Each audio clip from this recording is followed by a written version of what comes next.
write your songs. Stay true to who you are. Don't chase another fad, fashions. Do what's true to you. And if it's honest, people will find it.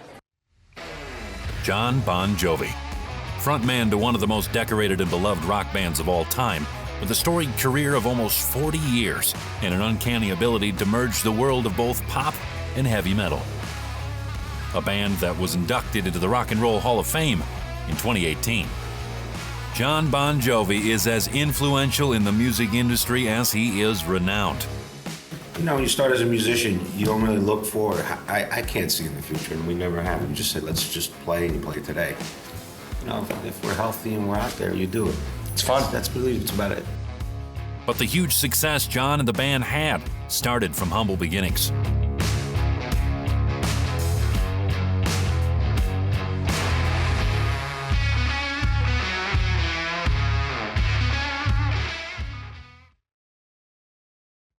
Born in 1962 and growing up in New Jersey, John Bon Jovi knew he wanted to make music from the age of 13. Hanging around in his local clubs, he was convinced that one day he too would be a rock star. Idolizing his local music scene, which included rising stars like Bruce Springsteen, John was playing clubs by the time he was 16. He met a keyboardist, David Bryan, in high school, and the two formed a band called Atlantic City Expressway. Throughout his early years, John would perform with a handful of bands such as The Rest, The Letchers, and John Bon Jovi and the Wild Ones. John recorded his first single, Runaway, in his cousin's studio, accompanied by studio musicians. A local radio station played the song on a compilation tape. After his time in school had ended, John went to work for his cousin Tony Bon Jovi at Power Station Studios, a Manhattan recording facility, continuing to follow his dream. Despite sending several demos, including one produced by Billy Squier, to record companies, John failed to gain any traction. He recorded lead vocals on R2-D2 We Wish You a Merry Christmas for his cousin's Christmas in the Stars album. John visited the radio station WAPP 103.5 FM, The Apple, in New York, to write and sing the station's jingles. Upon talking with DJ Chip Hobart and WAPP's promotion director, John Lassman, John suggested that Runaway be included on the compilation album of local talents. Despite John's reluctance, he eventually gave them the song, which he re-recorded after an early recording with local musicians he called the All-Star Review, guitarist Tim Pierce, keyboardist Roy Bittan, drummer Frankie LaRocca, and bassist Hugh McDonald. As the song began to receive airplay in the New York area, other stations in major markets picked it up. John called David Bryan, who in turn called bassist Alec John Such and drummer Tico Torres, who were both formerly members of Phantom's Opera. John's friend and neighbor Dave the Snake Sabo was tapped to play lead guitar for a short tour supporting Runaway, although he never joined the group. They agreed that whoever made it first would help the other. Sabo went on to form the group Skid Row. John saw and was impressed with hometown guitarist Richie Sambora, who was referred to John by fellow bassist Alec John Such and drummer Tico Torres. Torres was also an experienced musician, recording and performing live with Phantom's Opera, The Marvelettes, and Chuck Berry. He appeared on 26 records and had recently recorded with Frankie and the Knockouts, a Jersey band with hit singles during the early 1980s. Bryan quit the band he and John had founded so that he could study medicine. When he was in college, he decided he wanted to pursue music full-time and applied to Juilliard School, a New York music school. John called his friend and informed him that he was putting together a band and that a record deal seemed likely. So Bryan gave up his studies.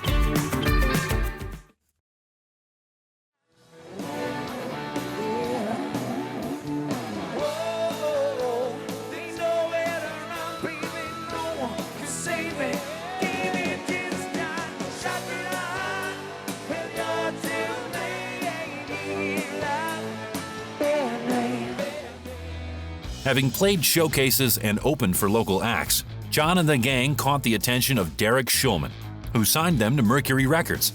John was 21 at the time. John wanted a name for the band, so Pamela Mayer, a friend of Richard Fisher and an employee of Doc McGee, suggested Bon Jovi, an anglicized version of John's name following the example of Van Halen and other well-known two-word bands. Their first hit single, Runaway, was recorded on the band's debut album, Bon Jovi, with the help of their manager, Doc McGee.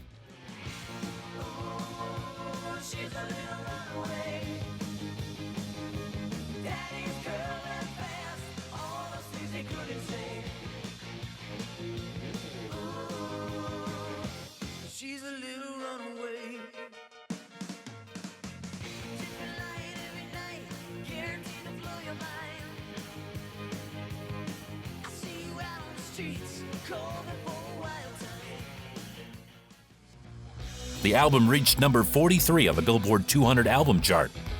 Soon, the group was opening for Scorpions in America and Kiss in Europe. Bon Jovi's second album, 7800 Degrees Fahrenheit, featured 3 singles: Only Lonely, In and Out of Love, and Silent Night. The Recording Industry Association of America certified the album gold after it reached number 37 on the Billboard 200. Despite selling poorly, the album allowed Bon Jovi to get out on the road again. The band played in Japan and Europe and toured the U.S. for 6 months, supporting Rat. The group changed its approach after 2 moderately successful albums and hired Desmond Child as a collaborator and Bruce Fairbairn for production. During the recording of their third album, Bon Jovi spent 6 months in Vancouver, Canada.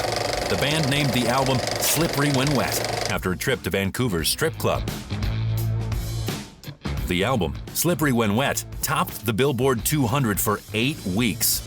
Both You Give Love a Bad Name and Livin' on a Prayer, the first 2 singles from the album, reached number 1 on the Billboard Hot 100. The band won a People's Choice Award for Favorite Rock Group and an American Music Award for Favorite Pop/Rock Band.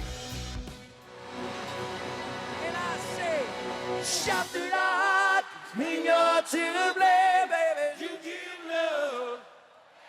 Here we go.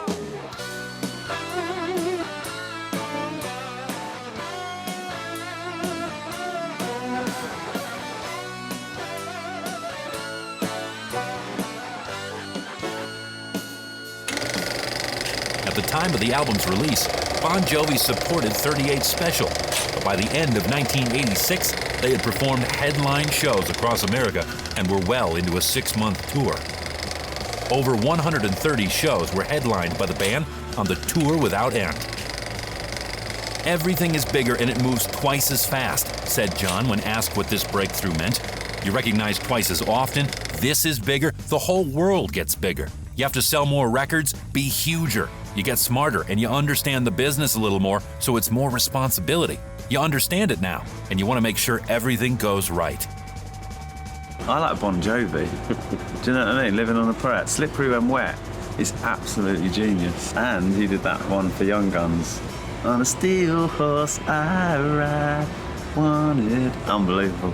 As a way to prove that Slippery When Wet was not a fluke, Bon Jovi released their 4th album, New Jersey, which peaked at number 1 in the US, Canada, UK, Ireland, New Zealand, and Australia.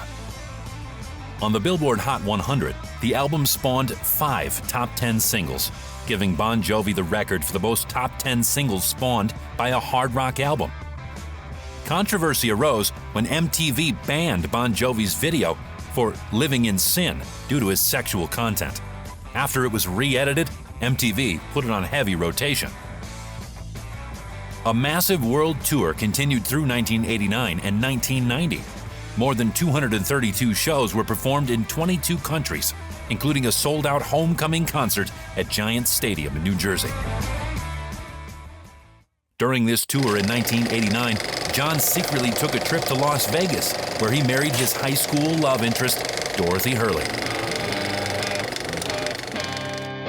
In 1990, John started a successful solo career, beginning with his work on the soundtrack to Young Guns 2. This led him to starting his own label, Jamco Records, in 1991. As part of the Moscow Music Peace Festival, the band traveled to the Soviet Union. New Jersey was the first U.S. album legally released in the Soviet Union, and Bon Jovi was the first band officially sanctioned by the Soviet government to perform in the Soviet Union. Going on highly paced world tours and recording Slippery When Wet and New Jersey back-to-back was incredibly taxing. The band had performed 16 months of concert dates by the end of its New Jersey tour. In 1991, John was on the Pacific Coast Highway and considered jumping out of a moving car due to how much pain he was in and from the pressure of fame, admitting that he struggled with his mental health for 3 years during this time period. Physically, mentally, and emotionally, John was exhausted, as were the rest of the band. I burned my guys in the band out. They were exhausted. And I just got this burst of energy at the end of the tour, and when the opportunity came up, I wrote the stuff. It was really a one-off, and it's nothing I planned to do then or plan to do in the future. But should something come up, I would. I had a great time, being a part of this. I wished only that I could have been involved earlier. I got in the project so late. It was almost done when I got involved. I would do it again if the opportunity was right. As a result of the final tour date in Mexico, and with no clear plans for the future, the members of the band simply went home. There were few, if any, goodbyes between the band members. They all retreated to their own projects and showed no interest in making another album, making the future of the band uncertain. I think the great thing that this band had is the outlets that we have. That you make solo records, Tito does his artwork, I do movies, David's writing a Broadway play, and then we come back here. Now that gives us 4 other outlets to bring creativity home to us. John was disillusioned with the music business and unhappy with the status quo. So he let go of his management, business advisors, and agents, including longtime manager Don McGee. John closed ranks and formed Bon Jovi management himself to take on the management responsibilities, giving himself a fresh start. Well, work on the craft of songwriting, because that is the foundation, and that's what gets to people. You know, you have to be able to write a song that it becomes a soundtrack to people's lives. During the 90s, John got into acting and worked starring roles in Moonlight and Valentino and The Leading Man. Eventually, though, John wanted to bring the band back together. To discuss this possibility, the band traveled to the Caribbean island of St. Thomas. By allowing each member to talk about his feelings without interruption, they were able to resolve their differences. Once their issues were resolved, they headed back into the Vancouver Little Mountain Studios with Bob Rock to record their 5th album. The 5th studio album by Bon Jovi, Keep the Faith, marked a new chapter in the band's history and marked a change in its sound and image. Instead of heavy drums and wild guitar solos, the album introduced a more mature sound of Bon Jovi and contained more serious lyrics. An MTV Unplugged episode featuring the band was unlike any other. Bon Jovi performed acoustic and electric versions of classic hits, Bon Jovi and non-Bon Jovi songs, as well as new material from Keep the Faith in a close-up, in-the-round stage setting. Does it make a difference if we make it all night? We got each other, that's a lot for love. Give it a shot, whoa, we're halfway there. Oh, leave it on a prayer. Take my hand, we'll make it, I swear. Whoa, leave it on a prayer. To promote the album, Bon Jovi toured the world extensively, visiting countries they had never been to before and headlining stadiums across South Africa, Europe, Asia, and Australia. The band released their greatest hits album, Crossroad, in 1994. The first single from the album became the band's best-selling single and topped the Billboard Hot 100 for 6 months. A World Music Award was given to Bon Jovi for Best-Selling Rock Band. In that same year, John Such left the band.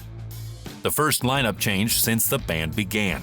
Hugh McDonald, who played bass on Runaway, unofficially replaced Such. John said regarding the departure of Such, "Of course it hurts, but I learned to accept and respect it.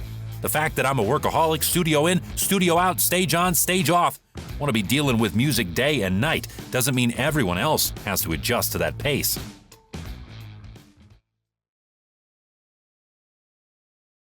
played acoustic and started the Unplugged craze back in the 80s. That was just a situation where we thought that the audience, who were a bunch of our peers, it was going to be difficult to work that crowd, you know? And so we thought, well, let's just break it down to the way it all begins, which is 2 acoustic guitars, barefoot, sitting on the stage. And we did. And the beauty of it is it was the anti-production. It was the anti-big, you know, moment that other artists were doing. And it was the simplicity of the song that resonated. During the band's European tour, their 6th studio album, These Days, was released. The song debuted at #1 in the UK and remained there for 4 consecutive weeks. In the same year, the band won the Brit Award for Best International Band and the MTV Europe Music Award for Best Rock Group. The band's These Days tour sold out 3 nights at London's historic Wembley Stadium. In the wake of the These Days tour's overwhelming success, the members of the band separated. However, unlike the period following the New Jersey tour, tainted with uncertainty, this break was a decision made consciously by the group. The members of Bon Jovi agreed to take a 2-year break from the band.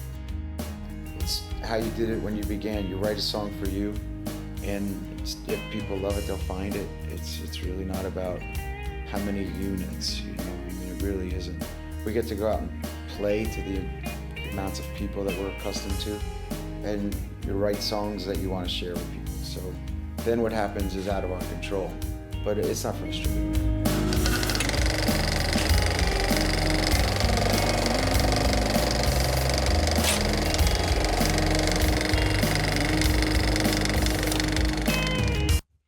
Bon Jovi reunited in 1999 to record the song Real Life for the movie Ed TV.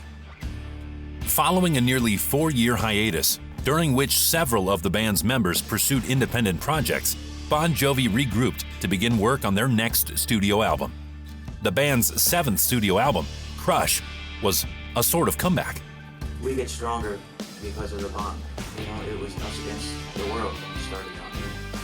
A lot of people joined the band and came along for that ride, and now we seem to have 2 generations of fans for nearly 3 decades. A lot of friends. In addition to becoming a symbol of the band's longevity, as they overcame many changes in the mainstream rock scene with great success, their single It's My Life was one of the group's most successful releases in a decade, as well as introducing the band to a new, younger fan base. It's my life, it's now or never. I ain't gonna live forever. I just wanna live while I'm alive. My heart is like an open highway. Like crazy, I did it my way. I just wanna live while I'm Bon Jovi played 2 sold-out concerts at London's Wembley Stadium before it was demolished. During their tour, the band released an album of live performances from throughout their career, entitled One Wild Night Live.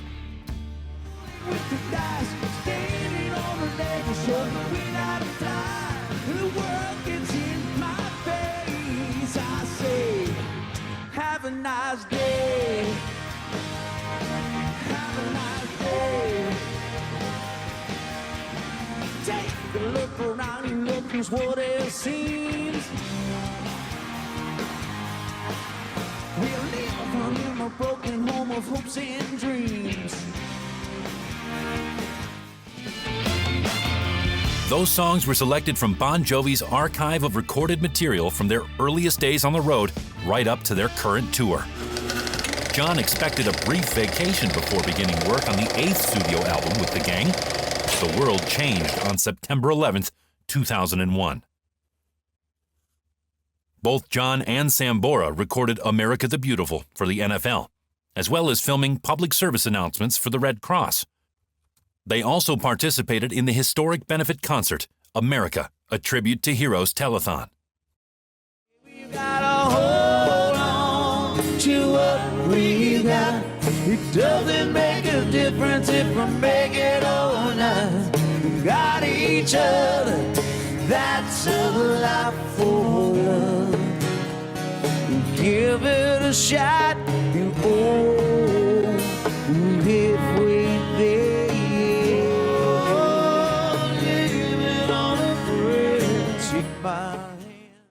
The band performed at 2 Monmouth County Alliance for Neighbors concerts in Red Bank, New Jersey, 1 month later to raise money for families living close to the band's hometowns that were affected by the World Trade Center disaster. In addition to performing at Madison Square Garden, Bon Jovi also raised relief funds and paid tribute to those who worked to save lives during the attack. Their 8th studio album, Bounce, was influenced by the terrorist attacks.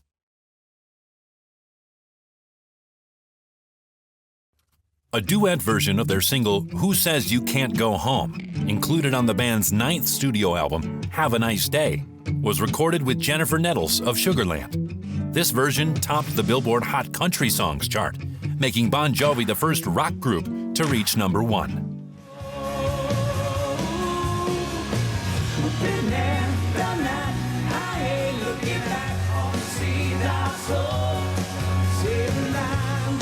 Spending too much time on the telephone. Says you can't go home. Who says you can't go? Following the release of the album, the band went on a worldwide tour. Over 2 million people attended the tour, which was a significant commercial success. The tour ranked 3rd behind the Rolling Stones' A Bigger Bang World Tour and Madonna's Confessions Tour. Bon Jovi was inducted into the UK Music Hall of Fame in 2006 alongside James Brown and Led Zeppelin. We always thought that it was most important to be a songwriter, you know, to write songs, and especially writing a song that's going to be there for the ages. You know, you write those kind of songs that generations sing. It's the greatest gift there is. Following the success of their previous singles version with Jennifer Nettles, Bon Jovi's 10th studio album, Lost Highway, combined the rock sound with country music. Bon Jovi performed 10 promotional concerts in the US, Canada, the UK, and Japan as part of their album promotion. And in a strange way, I don't think we've achieved our highest moment yet. You know, just to be able to do it at this level is fantastic. And every step along the way, believe me, we thought that was the big time. You know, getting a record deal, to Slippery When Wet, to Keep the Faith, to the resurgence with Crush, you know, to being here today. Every time you do another project, it seems to take you to another level, and I don't think there's any end in sight. The band was the first to perform at the new O2 Arena in London when it opened in 2007. Described by John as a Bon Jovi album with Nashville influences, the album contained another collaboration, Till We Ain't Strangers Anymore, featuring Leanne Rimes, and was nominated for the Academy of Country Music Award for Vocal Event of the Year. If you just talk to me, baby, till we ain't strangers anymore. Lay your head on my pillow, I sit beside you on the bed.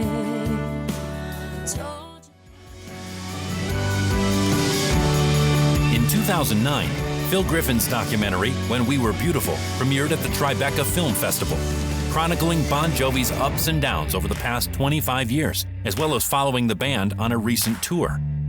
That same year, John and Sambora were inducted into the Songwriters Hall of Fame. After their Nashville-influenced album, the band released their 11th studio album, The Circle, which returned to rock and roll. The Circle tour saw Bon Jovi head out on the road again. In New Jersey, the band made history by performing the first show in the brand new Meadowlands Stadium. Born, and these babies were kind of pushed out of the things that are happening actually in the world, you know. And as you become a grown-up songwriter, I think you're almost, you're going to write about that kind of stuff. And that's what's going to come out. But for us, it's in a very, very human way. It's in a very personal way. How maybe, that couple that's next door to you, how are they feeling about it? Or the people that come to see you in concert. You kind of put yourself in that kind of position, and you kind of be right from a place of the observer. In late 2010, John was appointed by Barack Obama to the White House Council for Community Solutions.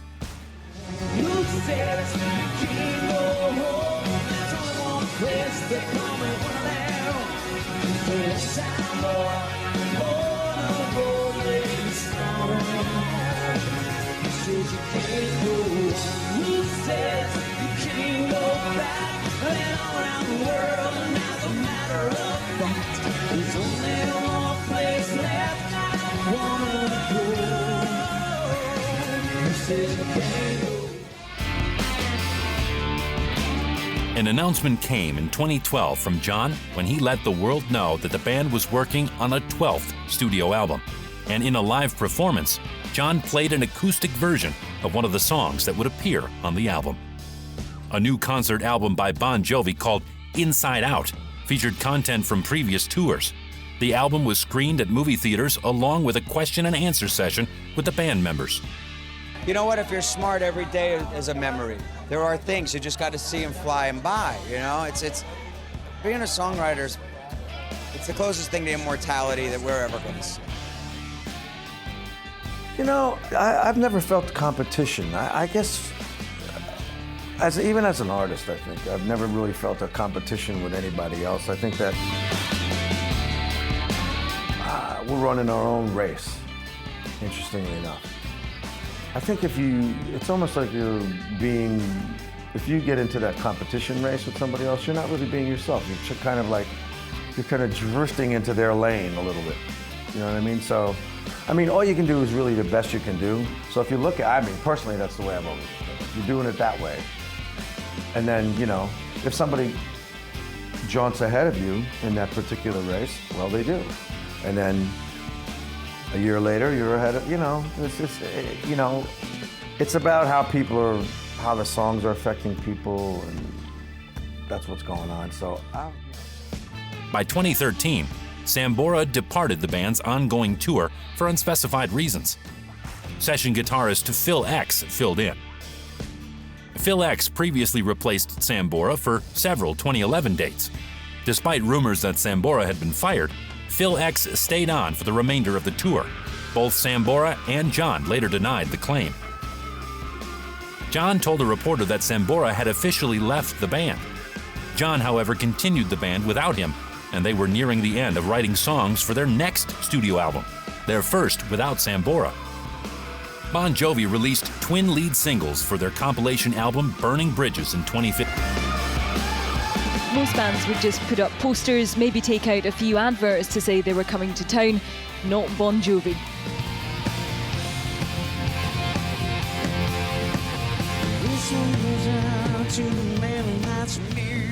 Kicking off their 12-night residency at the O2 tonight, this was not so much a performance as a statement of intent.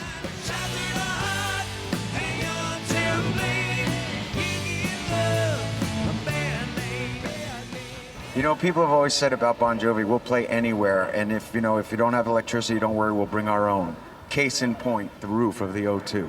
So we wanted to do something fun, something different, and get a good view from the top. We opened up this building, which was a big honor. We have a habit of doing that. We just opened up the new Meadowlands Stadium in New Jersey. We sold out 4 nights there, which is great. We closed Wembley. And we've had a habit of doing these kind of things, which is kind of like a statement. But I think it's enjoyable because it becomes folklore, culture, history, things like that. And what we did on the roof tonight was kind of like the same thing. We like to make statements like that, and I think people remember things like that. So that makes it just kind of cool. Well, we spent a month in London just doing the O2 this past summer with the knowledge that we'd be back in the summertime this year to go back outdoors. So we had a grand old time staying there for a month and having everybody come to us instead of us having to go to everybody, which is a novel idea. Yeah, I like that. It's hacking. I think that we let some of the influences from those other songs in, and I think that's okay, because it's like if you're looking at a song like Livin on a Prayer, it's Tommy and Gina growing up. Using those 2 characters that we put in that particular song, how they grew up through the years of making records now for the 30 years that we've been together, and John and I have been writing songs together. I think that, for me, it never bothered me that we used another set of characters that almost resembled a bit of them, and some not.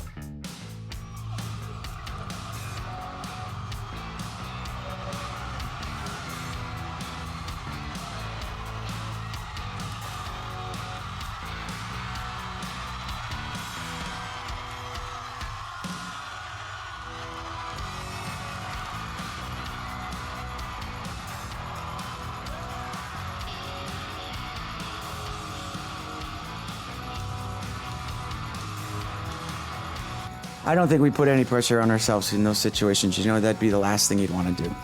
We were given this wonderful accolade, and we said, okay, let's make it special. Let's invite everybody to a bar the night before and play for a while, you know, just in a party atmosphere. So I hope you're all coming.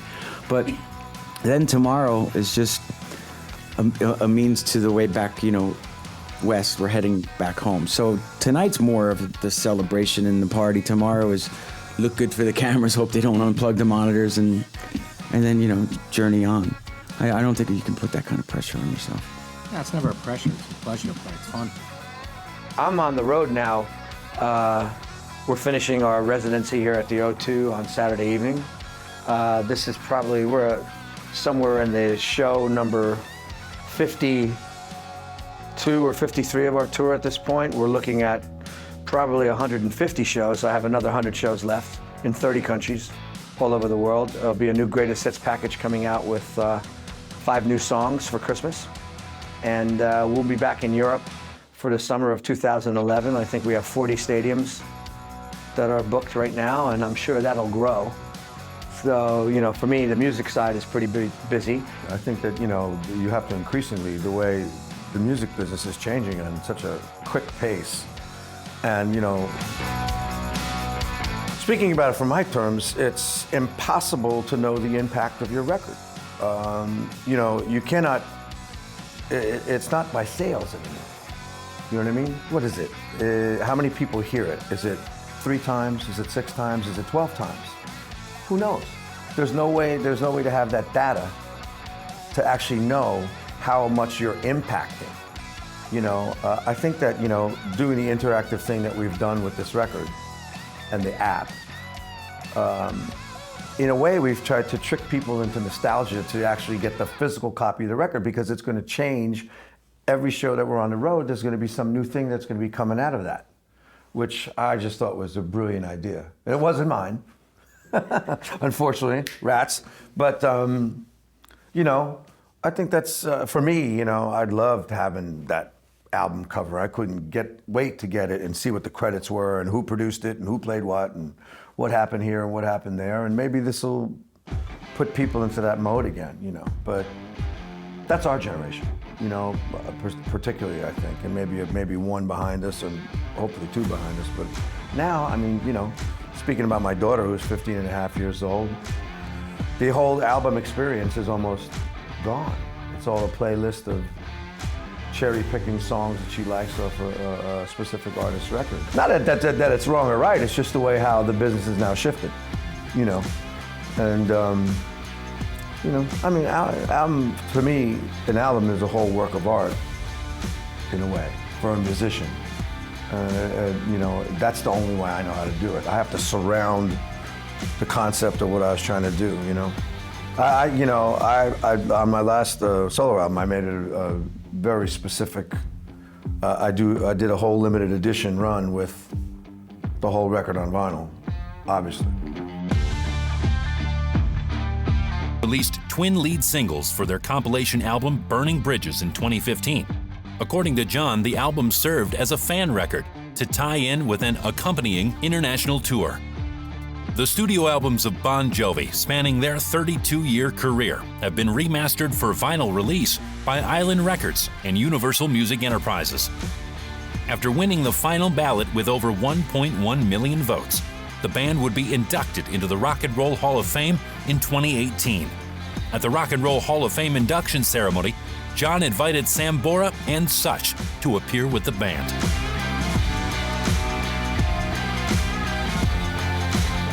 We have performed in snow, rain, dire heat. Every extreme there is. Bon Jovi has brought rain to deserts. The elements are of no concern here. You know? It will be glorious no matter what. Actually, it was a partnership with Interactive from Washington, D.C. And it was done, I was drawn to it because I think that the internet, everything goes on. You want to pass on knowledge. That's what it's about. Also, if you're a Bon Jovi fan or a Richie Sambora fan, it'll definitely let you into the life of who I am. You can access videos from Bon Jovi and Richie Sambora, also, you know, private photos and things like that. So it's quite informative. I have just come from doing my solo album. I was just here in London, you know, right before the end of the year, doing my solo tour. It's interesting because it seems like I haven't stopped, so my chops are up. At the end of the last Bon Jovi tour, you know, 18 months, 52 countries. I took 2 weeks off and I started writing my solo album, Aftermath of the Lowdown, and recorded that. And somewhere in the middle of that, John and I started to write. And somewhere I found a place to actually record that record and also do a solo tour, which brought me up to speed right about over here.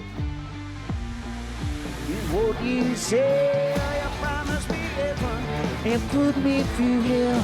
Chained up, now hold on me.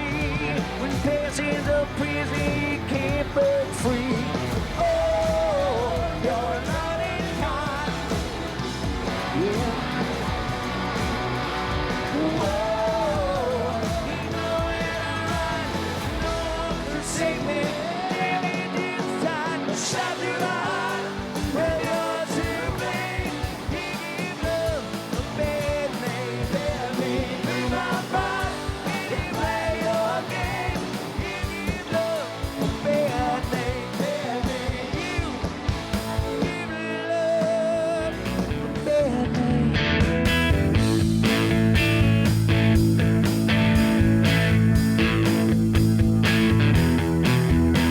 The band's 15th studio album would come at a tumultuous time, in the midst of the COVID-19 pandemic. This record proved to be their most politically charged yet, tackling topics such as police violence, the pandemic, gun control, and immigration. The album reached number 5 on the UK Albums Chart and 19 on the US Billboard.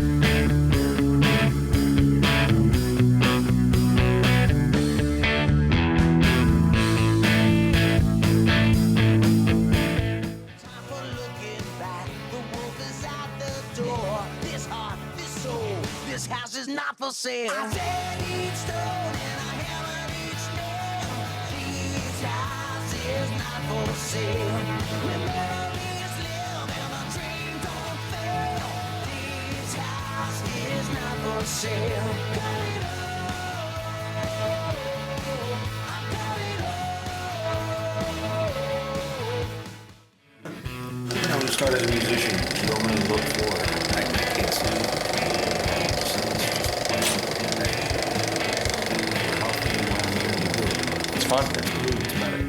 When John spoke about being tested positive for COVID in 2021, he said that it made him realize just how volatile we are and how fragile life is.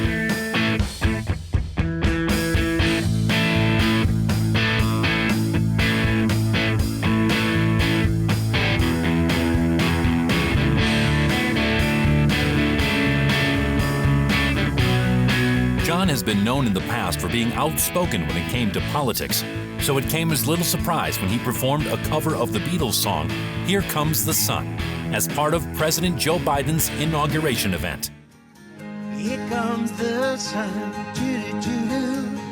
Here comes the sun, and I say it's all right.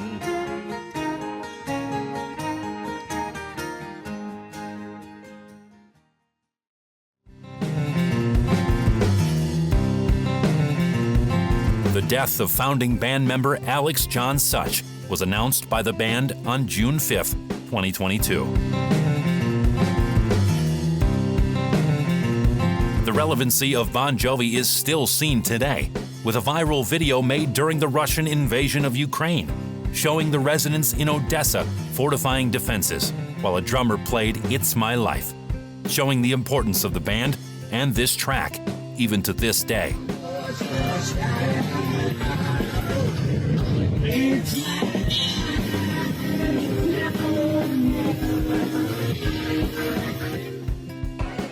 It's pretty great, you know. I mean, it goes to show you that stick around long enough, and you know, I just feel great. We work very hard. We realize that songs are really what it's all about, and for us, it's that simple. It's just writing songs that are now part of the patchwork of American pop culture.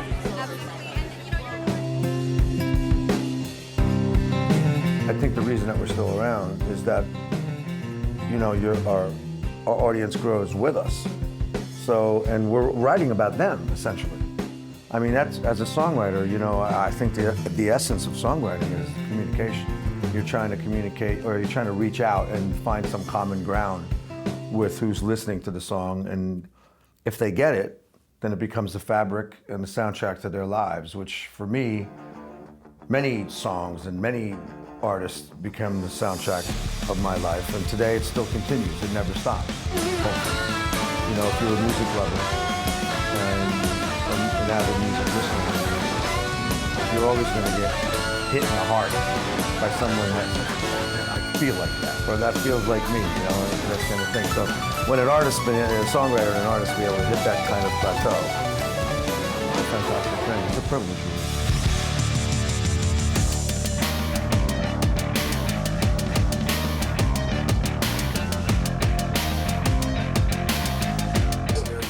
It's 2 generations of fans, and so it's 100+ millions of albums. It's hard to imagine a world without John Bon Jovi's music. He formed his band over 40 years ago and quickly took the world by storm.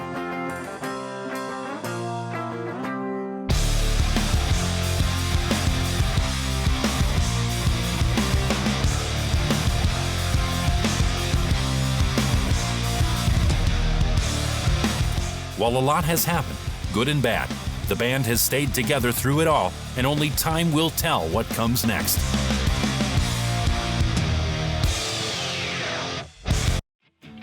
After over 120 million records sold worldwide, more than 2,700 concerts in over 50 countries, for more than 34 million fans. John Bon Jovi and the rest of the band will forever go down in history among some of the greatest musicians of all time.